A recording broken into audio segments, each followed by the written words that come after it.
don't think video essayists and debate bros are that different. We all agree on the fundamentals, if nothing else.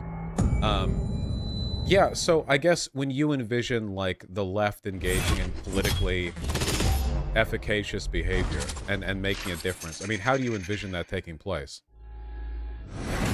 Do you mean like in the real world or in the digital space? I don't think there's a Because meaningful distinction. okay. Um, I would argue that I mean, the one meaningful distinction would be the tangible fact that this is like communication, and there could be a bridge between the digital and the real world. Um, but I would argue like there is a distinction between online politics. If that's I mean, there's overlap, but there's also a distinction.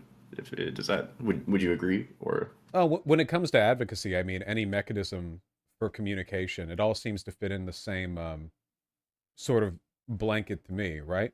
I mean, if you're engaging with somebody online and trying to convince them of this, that, the other, making an argument, I don't think there's that much of a difference fundamentally between going to a local meeting or a town hall or whatever and making that argument. I mean, fact is, most people get their news from some form of media, right? Not in-person engagement. If it's not the internet, it's TV. But you know, lefties don't exactly have free access to television as a medium for sharing our ideas. I guess okay. Maybe this is more useful because I think they're very attached, but it's like along the pipeline, and there would still be a feedback, but it would be the initial. Like I find it very important the information, knowledge, and discourse that happens like online, in town halls, etc. And then there is like a kind of translating that into action later on. I mean, your like the canvassing event, the progressive victory, for example. That's like a Aw, an you did example of research. you know, try my best. But like I guess yeah. So I guess I could try to answer that in terms of the entire process of how the left functions. Is I would like to see, I guess, on in terms of first the discussion in the discourse in the left, the more of the theory or like media related aspect of it, which is I do think is important, and it's the ground on which like action and praxis is like established, is needs based communication over kind of pointing out complicity and injustices and kind of perceived wrongness in others. That would be my kind of gripe with how politics is discussed in the left, in left leaning circles, both online and offline. I don't think it's entirely productive. And I guess that was the point that was being raised with regards to deference politics in the video. But I also think deference politics does have a critical role, but it's you know I feel like a lot of the time people stop at that and then they don't continue with like offering some sort of constructive um, feedback or trying to translate it into like, okay, well, what can we do? So what would a continuation be to you? Because that to me, I feel like people on the left often very correctly gesture at that. You know, knowing something is one thing, doing something with it is another. The problem is that like you know, if you take a look at like who's actually willing to put what they know into practice, it's the right, you know? The right will.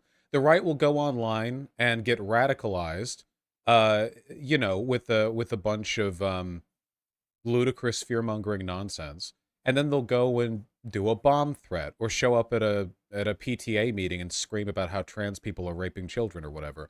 That action serves to benefit them, of course, because they're lunatics and anti-life. But that is what they need to do to win, you know, because for them, winning is about terror and intimidation and violence. So if since that obviously isn't our preferred mechanism for getting our point across, at least my impression is that it's not, um, we have to think of other ways to affect meaningful change. And I try to throw people on out there when it comes to like canvassing and voting and what have you. I do think those things are important. A lot of people on the left not only don't, but seem to think it's actively detrimental, which I think is extremely misguided. I mean, what does it look like to you moving on up? um in terms of like translating it into action, Yeah. or oh yeah, so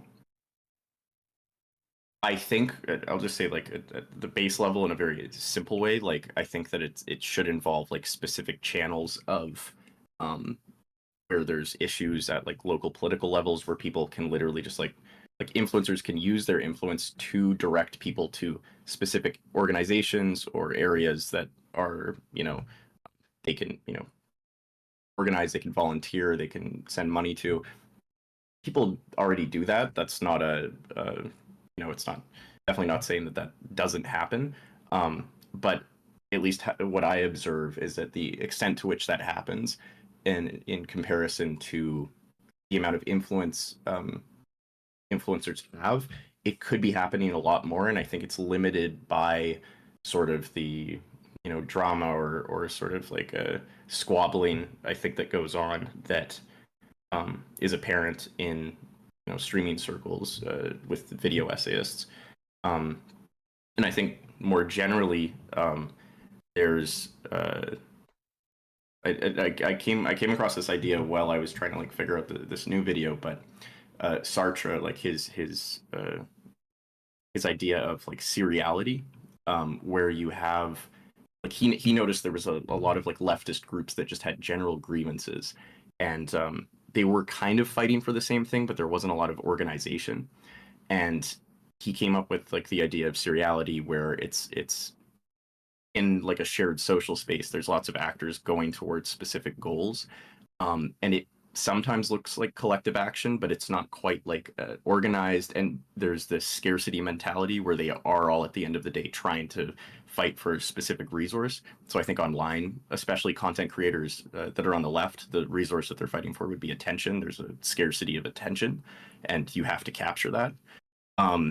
And Sartre proposes a, I mean, to kind of give an example of this in the real world would be like rioting, where there's a lot of actors that are, they're there for somewhat the same reason, like a general grievance or a general issue with something, but each individual agent doesn't really, their goals don't really align, and there is like a general kind of mess.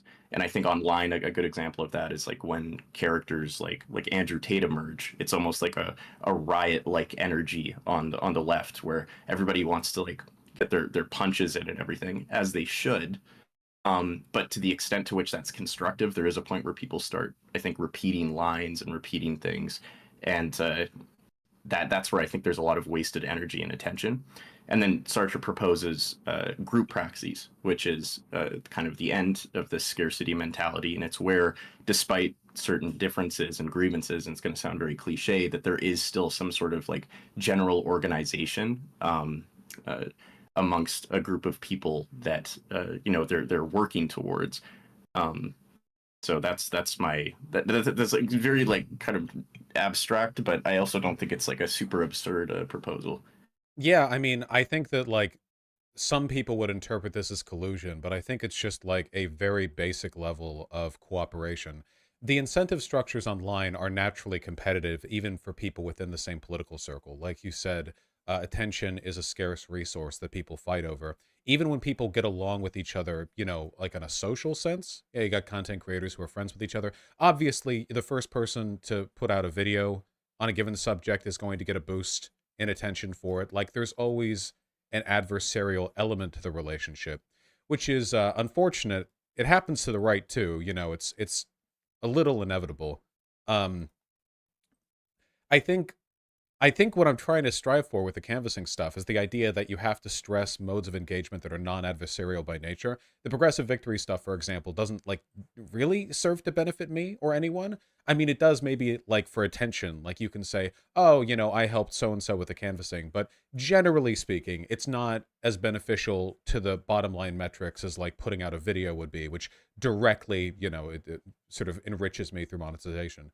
Um, by hamping on the non-adversarial stuff, you have the ability to, I guess, promote positive engagement in ways you wouldn't get out otherwise. But even then, this is a tough sell for a lot of online lefties, Go and canvas for Democrats. I mean, to a lot of these people, it's like you're asking them to, watch their wife get fucked in front of them. They don't want to be pro-Biden warriors, fun as it might be.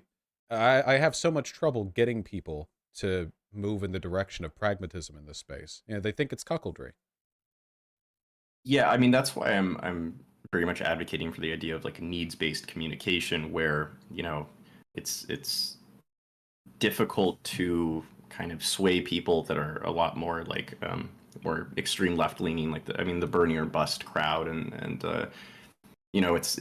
it's difficult because it's so entrenched in certain political beliefs, and those political beliefs are attached to certain figures online, and there is like a maybe not necessarily a cult of personality, but like these people will not change their positions at all, and I think like it's less it's less exciting unless you're gonna have less engagement, but talking about things in terms of like what needs to be done in like 2024, for example. There's that document or that whatever the hell that was that the I don't know if it was the Republicans exactly, but some sort of organization about their kind of plans, like Yeah, 2025. through. Yeah, like that's a I think I would argue almost everybody on the left, unless you're like a accelerationist or something, like your needs are not going to be met by kind of doing this Bernie or bust sort of like that should be a rallying kind of thing that everyone could point towards, regardless of your leftist leanings. I would think, and I think like approaching things from that angle, and then we can talk about okay, well, what's something that is pragmatic and could be achievable right now. I mean, I'm Canadian, so I don't have great insight Whoa! into U.S. politics. Didn't Yeah, warn yeah. me beforehand. My God. There's a little trigger warning right there. So, Jesus. um, As an American engaged in politics, that really is always like it's the getting blindsided by that so often. It's rough for us, you yeah. know? Well, it's rough for us too. You guys are very loud, even when we want to pay attention to our own politics. It's hard to hear it over the. You're saying Yeah. Americans adversely affect Canadian political discourse and media? You say it ain't so. I ain't heard that before. Yeah, It's sorry just about that. it's very tiring. Yeah. But just to finish my point, like I would argue that like a pragmatic thing would be yes to you'd go and vote for Biden, you'd like or vote for whoever I mean within reason, but whoever the Democrats put in for now, well you're able to like organize, like continue doing your more like radical reformations and stuff, but that's like an immediate thing that probably needs to be addressed. And I think that the only way that communication can happen online is in terms of like needs-based discourse and that kind of getting rid of that scarcity mentality that I think leads to just a lot of people trying to get their own and get their own engagement and dunking on other people and stuff like that. Yeah, and I contribute to this to an extent. I want to fight with people less. I've gotten pretty defensive over the years because I'm sure you've heard rumors. I have a slightly contentious reputation that usually poisons the well long before I actually talk to a person directly. Meaning that there's usually a presumption of mutual hostility, which is in many cases projected by me, and it's one of those self-fulfilling prophecies, right? Like if you come at everything like it's a conflict waiting to happen, then it will be. That's guaranteed now. Um, so that's not great. Um, I'd like to move past that. I mean, there's a lot of good work to be done. Despite a lot of doomerism that's been circling around right now, I actually think we're poised pretty well for a victory in 2024. And the direction the Biden admin has taken with regards to unionization, this is like more of an America-specific thing, but let's be real here. A defeat of conservatives in America is a defeat for conservatives everywhere, right? We are like the focal point for all politics, basically. Like it's international in its consequences. So I think we're well positioned. I would like the left to be in a position where they're able to kind of culturally take advantage of positive movement, not isolate themselves from mechanisms of power, but rather be in place to take credit for good things that happen. Um, but I don't know. I feel like the online left has moved further from that. Like, when was the last time a big leftist YouTuber came up and up? BreadTube isn't really a thing anymore. And there are big lefty YouTubers, but like a fresh one.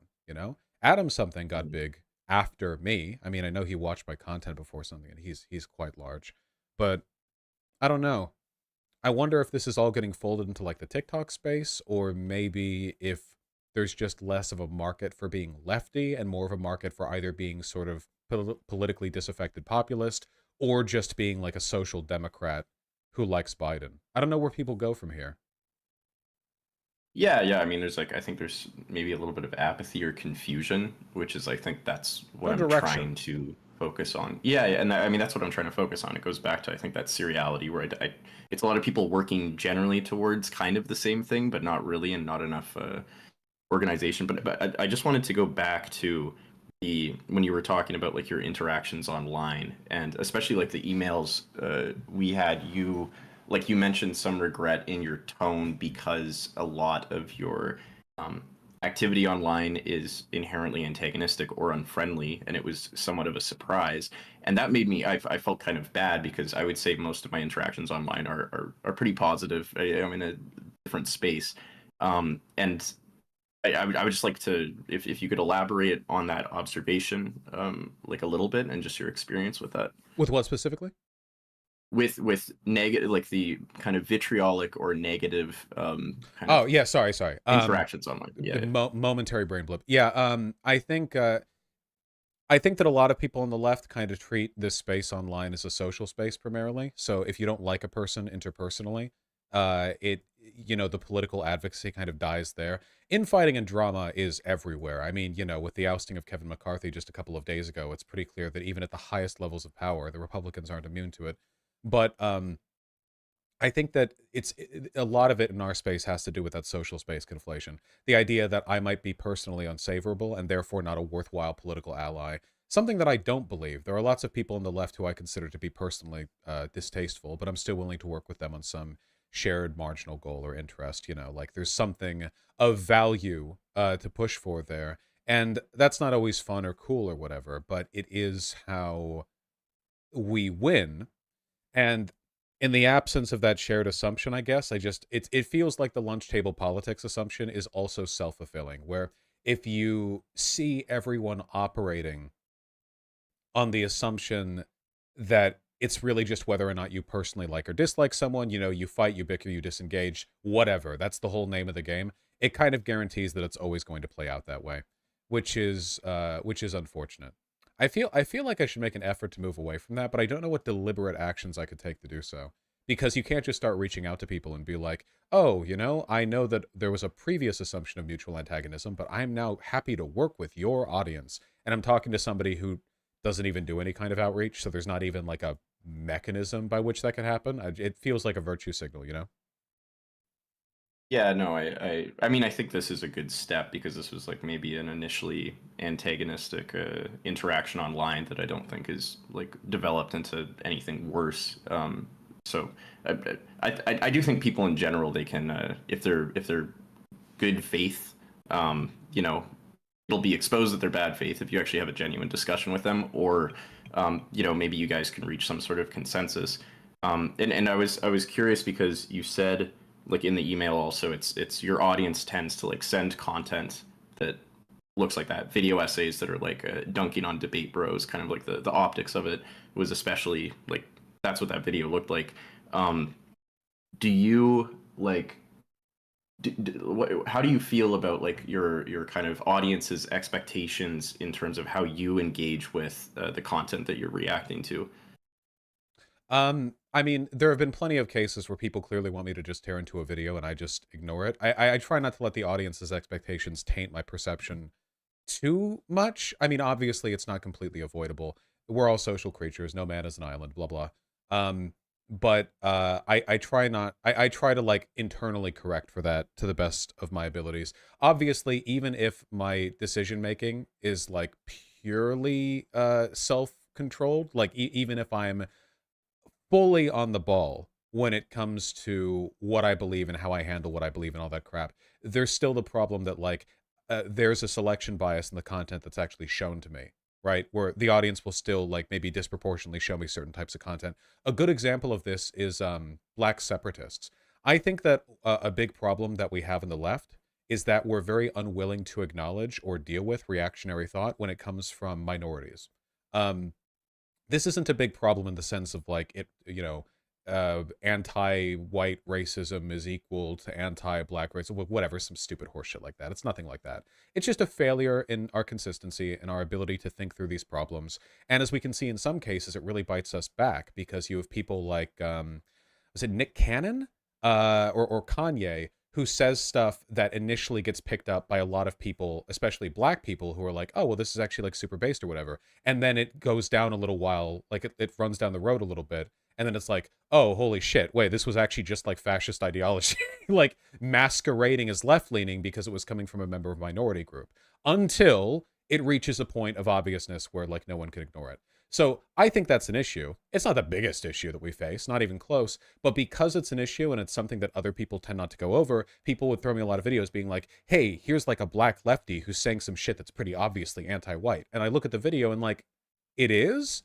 But if you look at 5 or 6 videos of that, congrats, now your channel is the like anti-white racism patrol watch channel, where it's like there's like a million other problems that are way more impactful and meaningful. And you look at those and it's like, well, but I have this like backlog of this very specific issue that people want me to go over. So that's also something that you really have to work through. That was a big thing with misandry as well.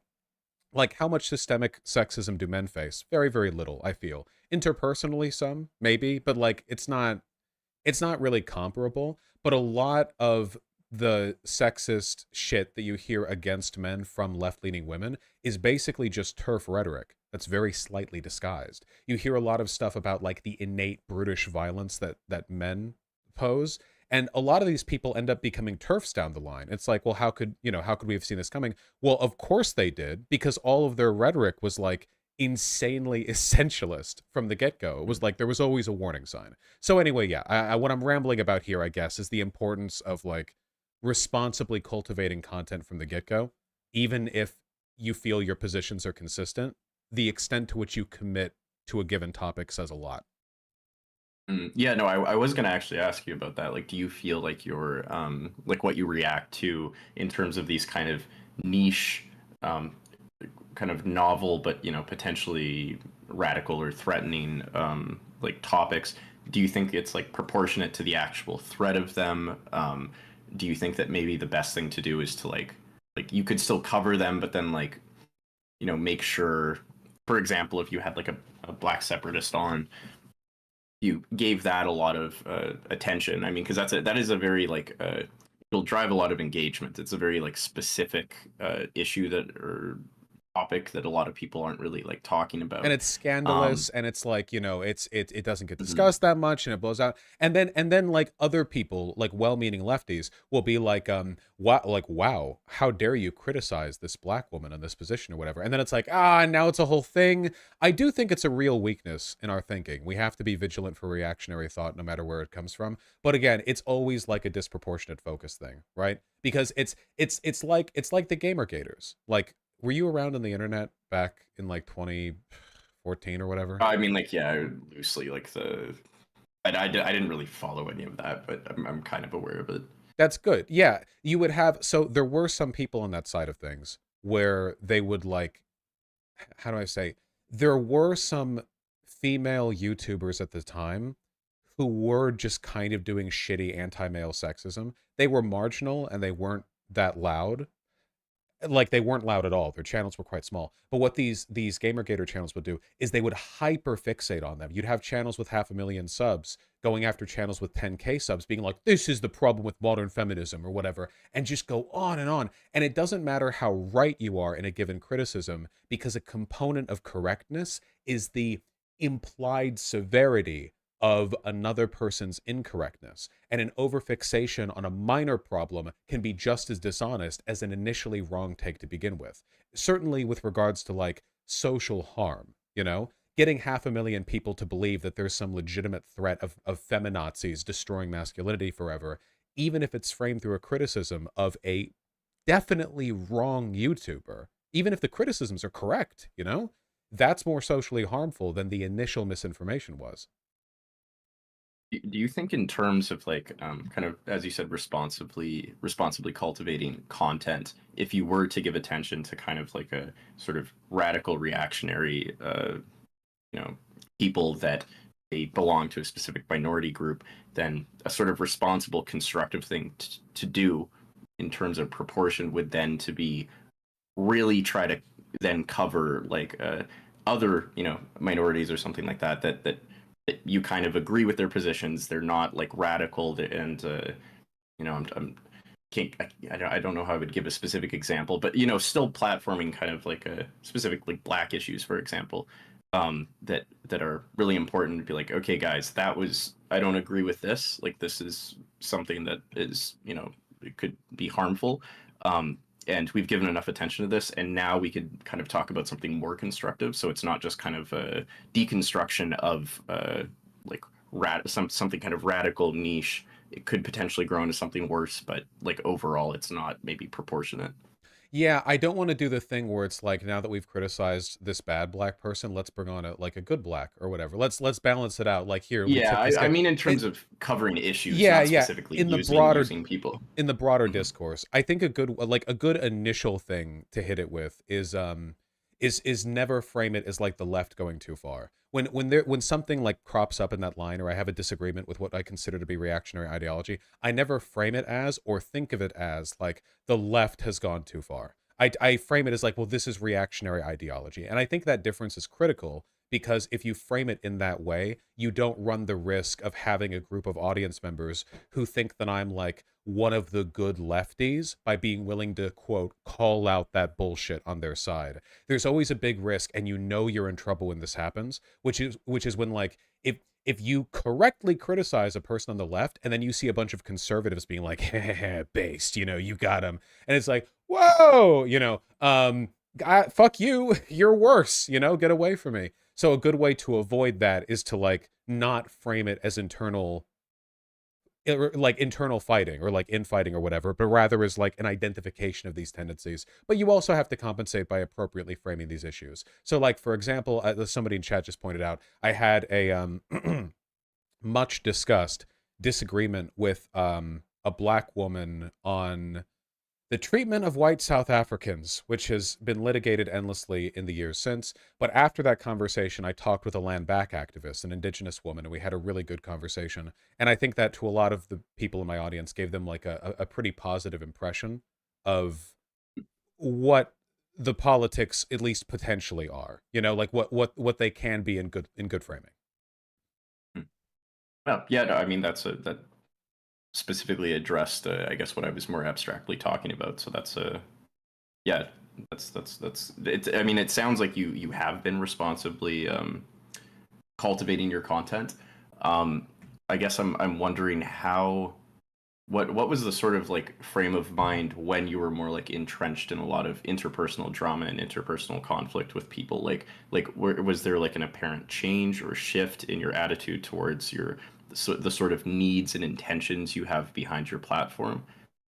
Yeah, I thought that initially I could do this like super ultra rational, like I will pull the left in the correct direction, and I will, like the woke scolds or whatever, like I will outdo them, I will show the superiority of my beliefs, blah blah blah.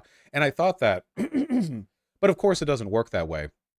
The deliberately antagonistic engagement actually pulls people away more than it does towards me, and you end up getting a lot of audience members who come away with a negative impression of the left broadly, which I do not want.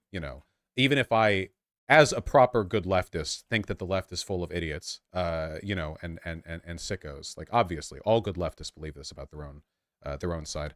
That's not like the outward impression that I want to get. Like, infighting should not be door number one, you know to getting involved in left matters. That should be something that you partake in like a fine wine when you're already well associated with the left. You have to get off on the correct foot, from the get-go. And now, I guess, I mean, I still get into fighting a lot. I try not to engage with it as much. Like, there's a lot of left YouTubers who dislike me. It's basically just a list of all left YouTubers. And I try not to exacerbate negative discourse or whatever. I guess I kind of privately hope that one day they'll be open to talking, and maybe it can be one of those, we don't have to like each other, but maybe we could like do an audience drive or something. But if that's ever going to happen, it's going to take a while, because there's a lot of bad blood there.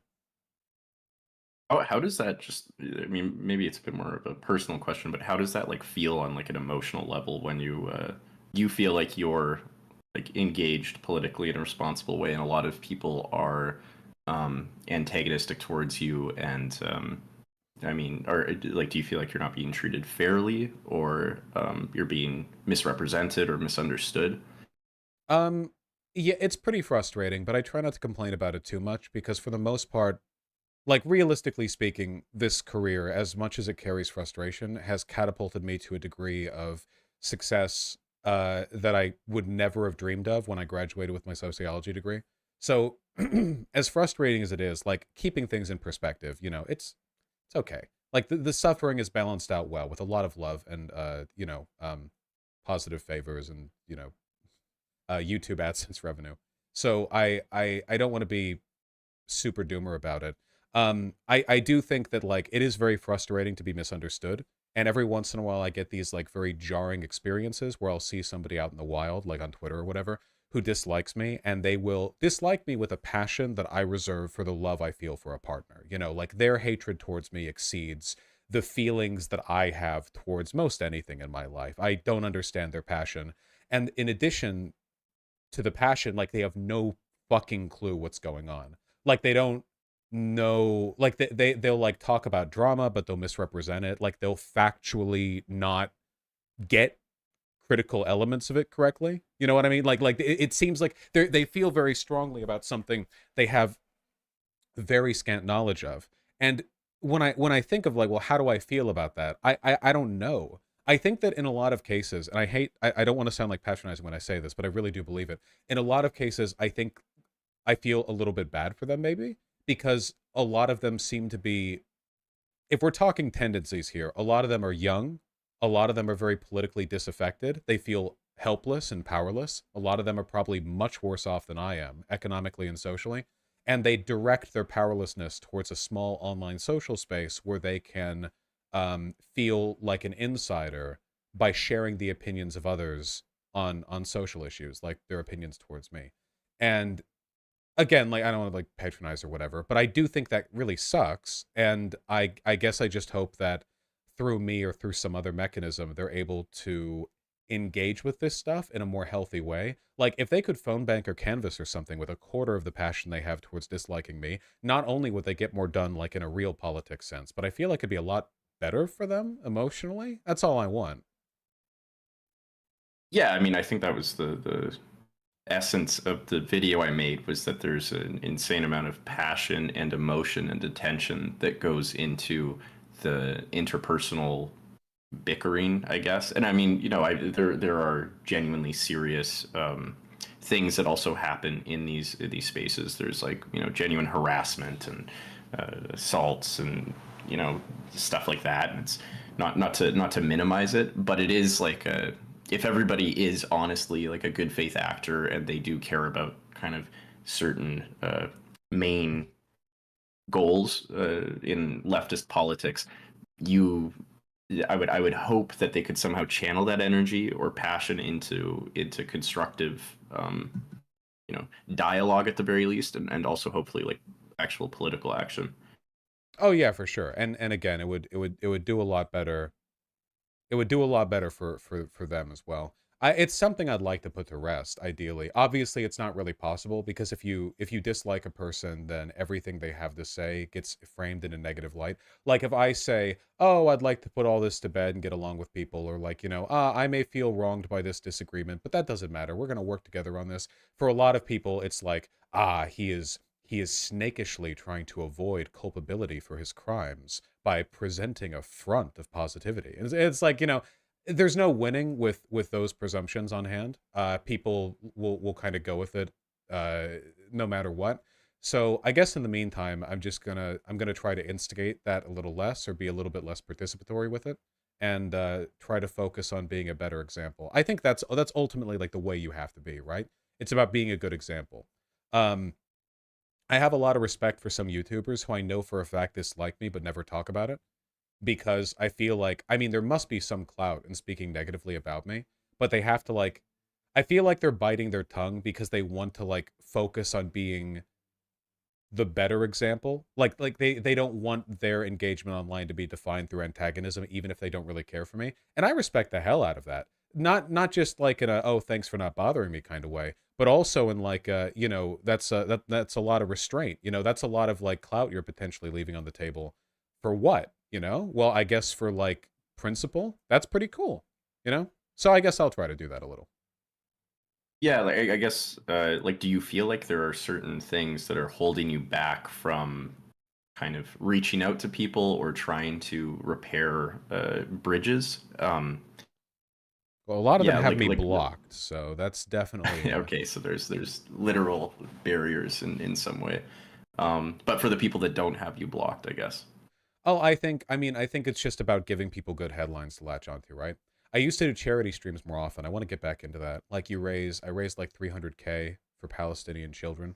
Um, and I saw there were people online where it's like, oh, well, maybe you hate the guy, but you got to give him credit for that. Pretty difficult to hate a person off of a headline like that. And then that's kind of like an opening line. You know what I mean? Where you can be like, okay, well, despite our many personal disagreements, or despite like this or that the other, clearly there's something we care about together. We don't like Gaza being bombed into fucking dust. So let's put a pin in this. Maybe we hate each other, sure, but can we work together on, I don't know, raising funds for crap like this, or at least indicating we're willing to do stuff like that? And if you can, then that's kind of the problem fixed, right? Because you don't need to be friends with people. You just need to be able to work together for shared political expediency. Do you feel like it's the kind of expectations of headlines or what like your audience will say, what other people's audience will say, what other creators will say that maybe leads to some hesitation in reaching out, or is it just a kind of you're you are actively reaching out, like you're willing to actually like repair some relationships? Yeah, sure. Well, I mean, there's certainly a few people that I can think of in the left space that I would rather be on positive terms with. Contra, for example, I feel like her dislike of me came out of fucking nowhere, but that's how it is. Um, the ability to potentially mobilize these spaces in a way that they're not currently is very valuable politically. I mean, forming some kind of unified block would be worth, I guess, reaching out or trying to engage. Um, though for a lot of people, you also don't want to engage because I think some of the mutual dislike is very warranted. Like there are some people who like it's kind of like a time and attention sink. You really don't want to put a bunch of effort in trying to get along with them because in reality they're sort of just not great people. And it's always Hmm. tough to know where that line is too. A lot of people would say that about me, which probably fuels the presumption they shouldn't engage with me either. Um, so yeah, I don't know. Coalition building is really it's really fucking difficult. But I guess I'll try to do some more positive stuff. I mean, we're coming in like a year before the election, which means it's time for more fundraising, it's time for more phone banking, it's time for more canvassing and donations and stuff. And the more aggressively um I push for stuff like that, I think the easier it is for people to see the sort of marginal value in working together, at least so we don't all get killed in death camps uh, by the Republicans. That's a Right. thing I don't want to happen personally. Hmm. Just to go back, like when you mentioned Contra, for example, I don't really know much about the drama, but it's interesting. Like you said, it came out of nowhere, like her antagonism towards you.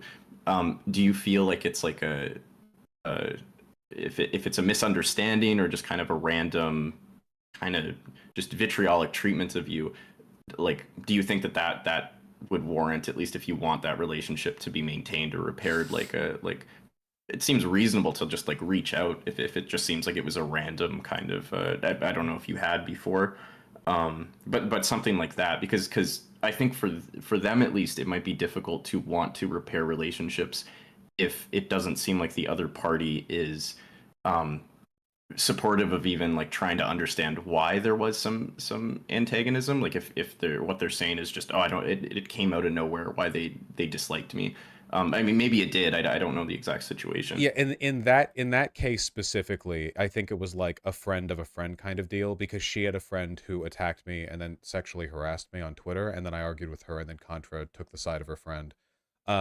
There's it's very difficult to like break those lines as well because if you have it's like if there's one person who dislikes you is like one thing, but if you have like a network of sort of loosely connected friends or at least like business partners or people who are in a shared space who dislike you, it's really difficult to like where do you put a foot in on that? You know what I mean? Like where, like at what point do you step in, or like in what's like the wedge issue that you can try to get some positivity going on in there? There are a few people who won't talk to me publicly, but who do talk to me privately, which I also respect, you know, because maybe there's like it's unviable to engage in a public forum, but you can still indicate some degree of solidarity or shared consideration in private. I think it really is like a case by case basis. Yeah, I don't know how I would handle it like on principle. I don't know if I have like a general strategy. Um, Mm. so I guess I would just have to handle it with people individually. Be nice to get along.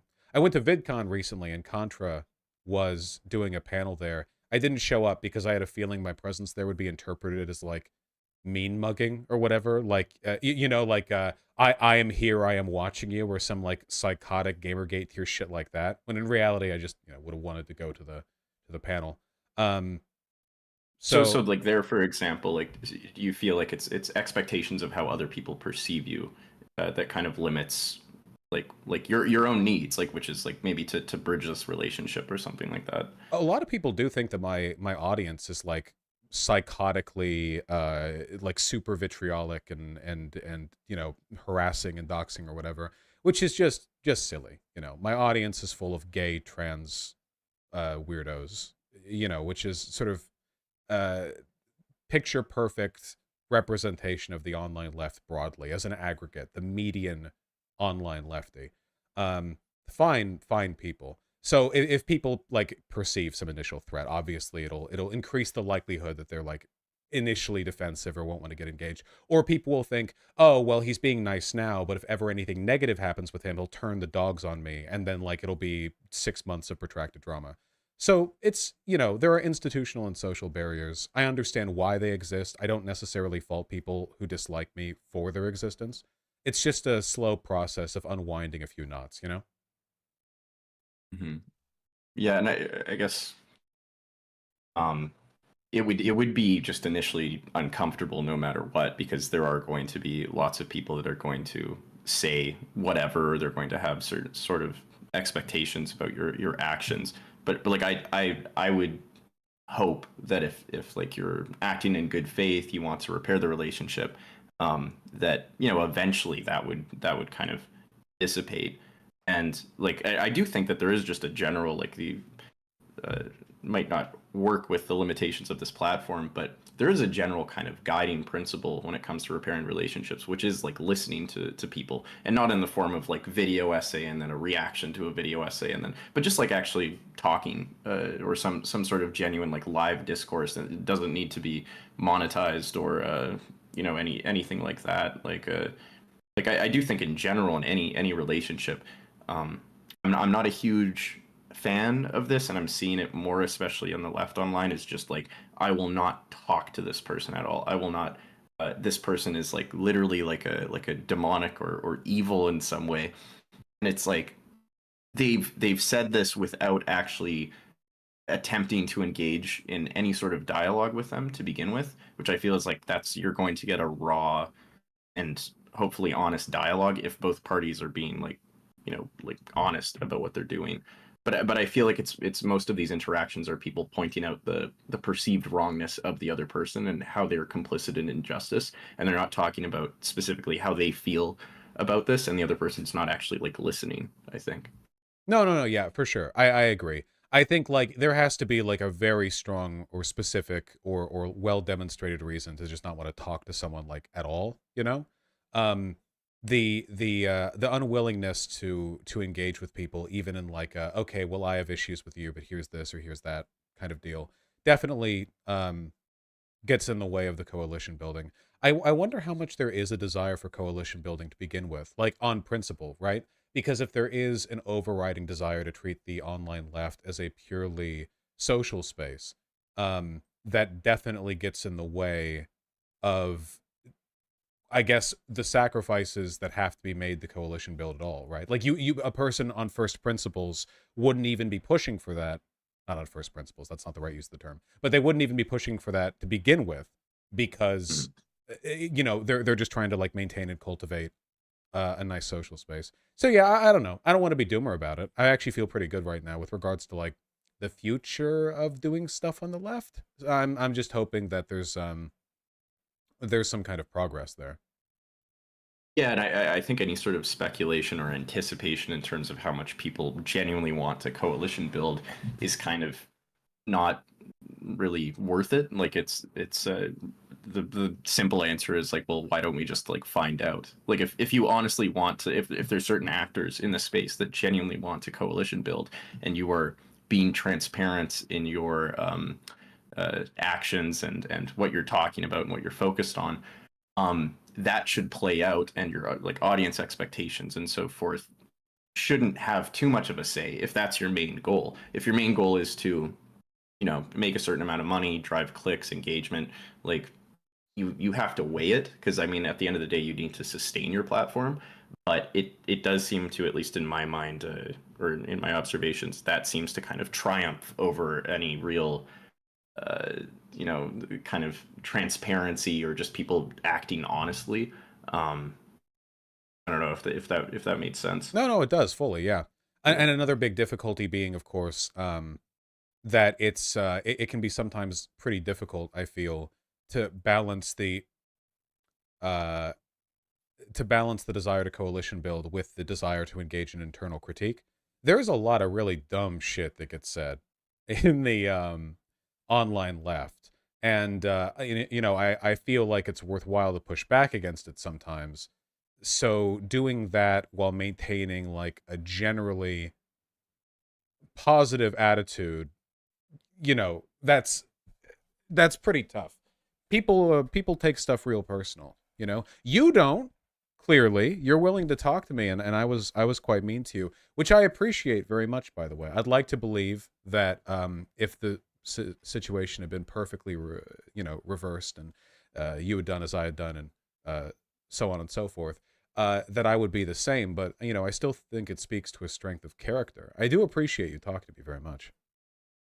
Yeah, no, I mean, it would have been hypocritical for me to criticize, you know, the deference politics and online drama, and then have some sort of ego regarding how my own content was reacted to. I saw it as more of like a fruitful opportunity to actually talk to other people in this space, and I'm talking to, you know, quite a few different people now, to kind of get a better picture of a discussion that I think is actually really important in online left spaces, which is, you know, to what extent is all of this activity, all of this content creation placating or energizing real political action.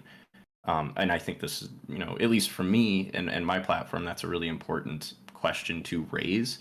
And I think that it is a discourse that is most fruitful when you're talking to other people in the space, and you're not just like a myopic and you know, critiquing from a distance and making video essays from a distance. I think it's like an active dialogue. No, I fully agree. Yeah, I appreciate you coming on very much, and talking. I feel like I have a therapy dumped. I've trauma dumped at you a little bit. So I Just apologize yeah, for that, but you know, no, no, no. That's exactly what I wanted. Actually, that's great. And I hope if this discussion in some way encouraged you to at least you know, regardless of expectations, and privately or publicly, to maybe reach out to certain people, or at least attempt to um, coalition build, despite the possibility that, you know, maybe nobody really wants to coalition build online. I hope that at least, you know, maybe there was some seed planted, I guess, for me, because I would like to see that. Like, you're very articulate, and you know, you have a very effective voice in this space, and you have quite a mobilized audience in a lot of ways. And it would be fruitful, I think, in terms of online left-leaning spaces, if there was some more unity. no, fully. And there's a remarkable amount that can be done as well. You know, I mean, to speak specifically on the good done with the canvassing folks, the special election that was held in, is it Michigan or Wisconsin? They're the same state in my mind. There was a special election that was held where it's essentially mathematically certain that the contributions of the canvassing group Progressive Victory cinched it. Like they were the ones that did it. Was Wisconsin? Okay, they say Wisconsin in chat. I always forget. I'll never remember the difference between those two states. Midwest is Midwest. Anyway, you know, there's that business in Georgia. It the right has always suffered when it comes to their ground game because the right's primary voting demographic is like geriatrics, you know? And they also don't believe in like civil society as a concept, really. Conservatives wake up every day and plan which guns they're going to concealed carry on their trip to Walmart because they genuinely believe they're going to get jumped by like Libyan kidnappers the moment they leave the car. These are not people who are very good at doing stuff like canvassing or phone banking for that matter. They don't believe in each other. They're too like psychotically individualist.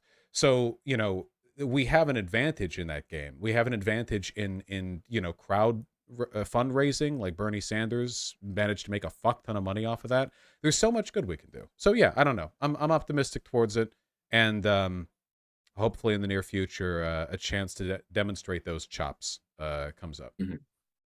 Great. Yeah. Well, thanks for having me on. I guess we talked for about an hour, so I'll let you go back to your show, your stream. The ADHD riddled audience that I peddled in usually keeps things to around an hour before they Yeah, go yeah, for their that's vapes or fair. whatever. No, stream's over. It's time for me to do the thing I lie to my chat and say I don't, which is play 8 uninterrupted hours of video games while explaining to people that I missed their emails because I was busy with work.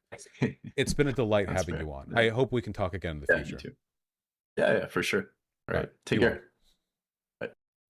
Okay, come on. That was pretty nice, huh? I didn't expect any of that. I think that was pretty nice, personally.